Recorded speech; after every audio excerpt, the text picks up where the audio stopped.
Senate border bill would upend U.S. asylum with emergency limits and fast-track reviews. Times of India. JACUMBA Hot Springs. Nearly every day since September, hundreds of migrants from China, Colombia, and other countries have wiggled through openings in the border wall with Mexico and walked dirt trails to surrender to U.S. agents and seek asylum. Some days, more than 1,000 arrive in the boulder-strewn mountains near San Diego, alone.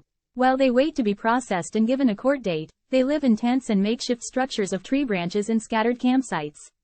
These encampments would likely vanish under a Senate bill that would make sweeping changes to immigration laws, including allowing a border emergency authority that would restrict asylum when arrests for illegal crossings hit certain thresholds. In addition to the emergency authority, the bill released Sunday aims to have asylum officers screen applicants within 90 days of their arrival in the country using a tougher standard and, for those who pass, decide cases within another 90 days. Cases would ideally be decided in 6 months instead of 6 years, as is common in a court system backlogged with more than 3 million cases. It would do so largely by spending $4 billion to hire more than 4,300 asylum officers who would take on the work now reserved for immigration judges. The $118 billion bill, which combines border security with aid for Ukraine and Israel, faces opposition from Donald Trump and his allies, who consider it weak, and from some Democrats and progressives who think it would gut the asylum process at grave human cost. If it overcomes long odds, the legislation would radically upend how asylum is handled at the border. Asylum, once a policy afterthought, is now the border's dominant challenge. Overwhelmed border agents have been unable to quickly process surrendering migrants in JACUMBA Hot Springs and elsewhere along the border, forcing them to wait outside for hours or days. In fierce winds on Friday, they rubbed their hands over small campfires and sat closely together in tents to generate body heat. Paramedics aided a young crying girl with a high fever.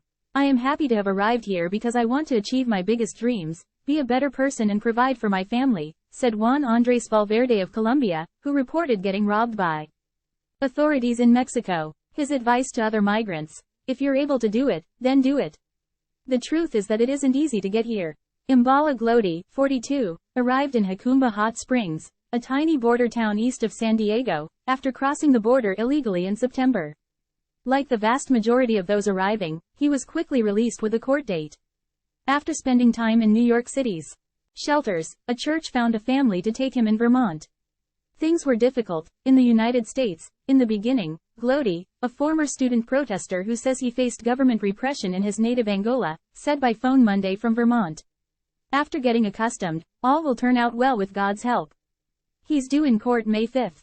Samuel Schultz, a volunteer who distributes food and other supplies to migrants in JACUMBA Hot Springs, said he is perplexed as to why U.S. authorities don't allow people in at official land crossings, free of the risks of hypothermia, because they are eventually released.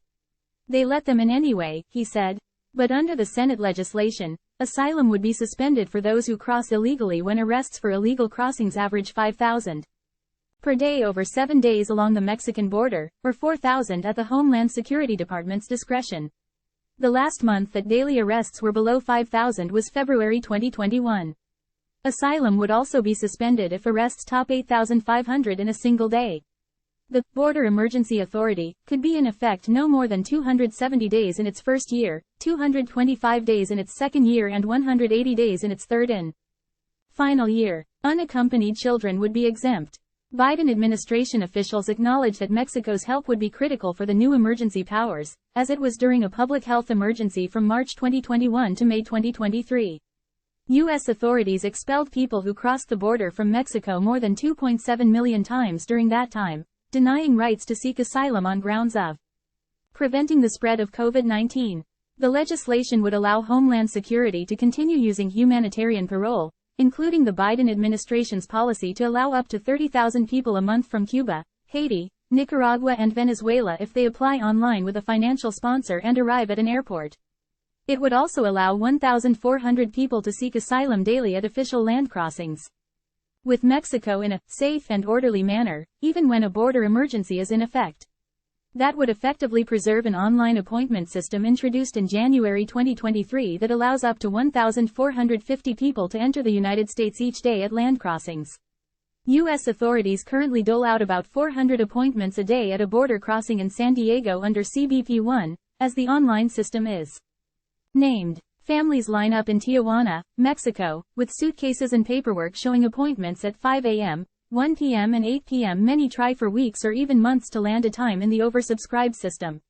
Maria del Rosario Lanza, 42, crossed the border in San Diego with a CBP-1 appointment in January 2023, beginning an asylum case that will likely take years to decide.